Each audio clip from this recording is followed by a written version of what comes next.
কিয়ামতের সময় সব মানুষগুলো যখন ইন্তেকাল করবে, সব জিনেরা যখন ইন্তেকাল করবে, আপনার কথা মতো সবাই শেষ, মানুষগুলো নাই, জিনগুলো নাই, আমার সতীর্থ ফেরেশতাগুলো নাই, মহাবিশ্বে আর কেউ নাই। আল্লাহ বলে, এখন কে আছে? মালাকুল মউত বলবে, আল্লাহ তুমি আছো আর আমি তো। ইসরাইল। মহাবিশ্বে কয়জন আছে মাত্র? জোরে বলেন।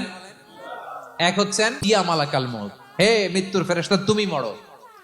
মালাকুল মাউত আল্লাহর আদেশ বাস্তবায়ন করতে যে বিকট একটা চিৎকার দিয়ে মৃত্যুবরণ করবে।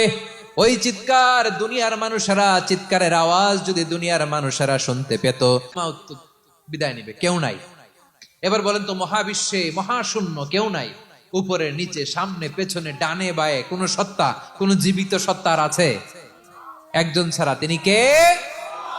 পড়েন, ফাবিআইয়ি আলাই রাব্বিকুমা তুকাযযিবান। কেউ থাকবে না একজন ছাড়া, একজন ছাড়া।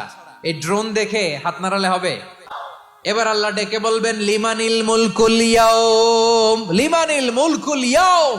ক্ষমতা কার? Who belongs the kingdom today, who belongs the power authority today, who belongs the sovereignty today.